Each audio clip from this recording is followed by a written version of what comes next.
Hello, and welcome to this review of the Bang & Olufsen H10 headphones, comparing them to the flagship headphones by Apple, the AirPods Max.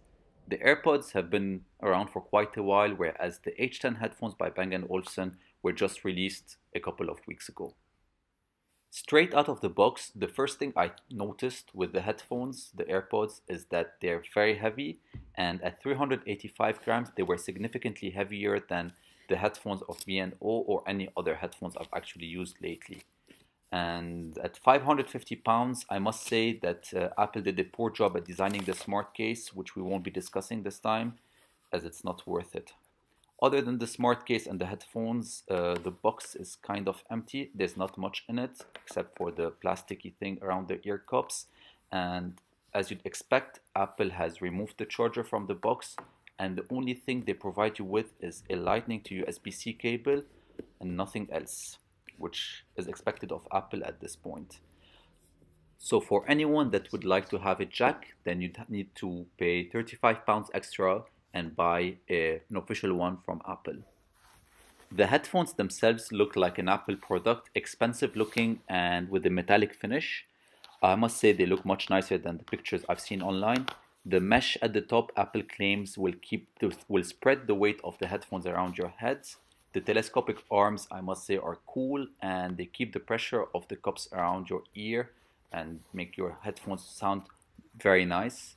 The cups themselves are detachable, and you could actually go and buy as many as you want from Apple for £75 each.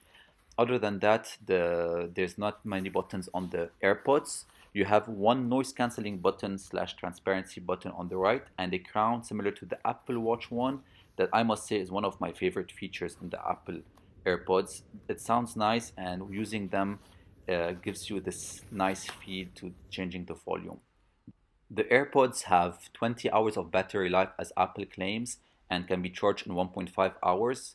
The sound, I must say, is one of the best I've heard in headphones. The noise cancellation also was way better than any of the other headphones I've used, and the transparency mode was great.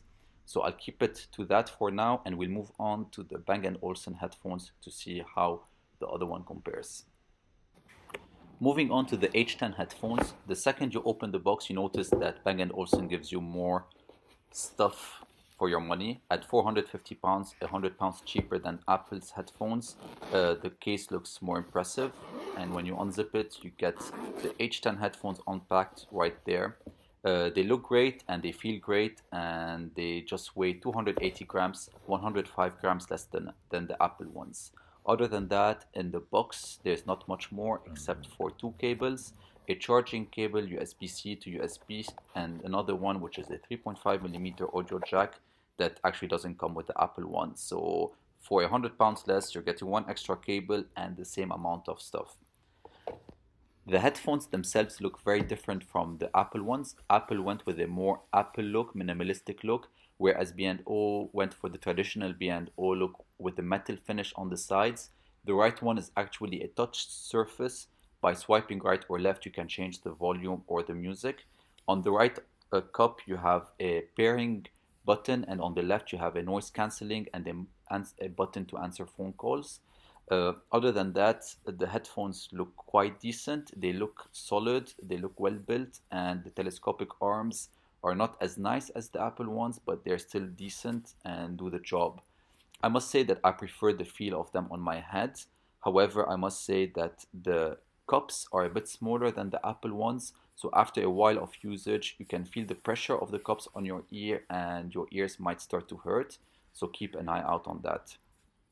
In general, the battery will last for around 35 hours compared to the 20 hours of Apple. Sound-wise and noise cancellation, I must say Apple takes the throne there, and they've done a way better job than B&O at controlling noise cancellation and transparency. In the end, I must say that both headphones are great. My preferred choice would be the B&O H10 headphones, as they are a bit lighter, £100 cheaper, and they do the job on a day-to-day. However, I must commend Apple on a great job on delivering really good headphones with great sound and terrific noise cancellation.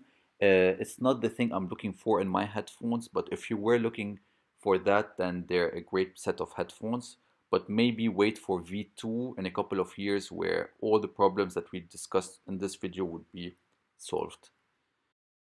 Thank you for listening. See you next time, and please subscribe for more techie reviews in the future.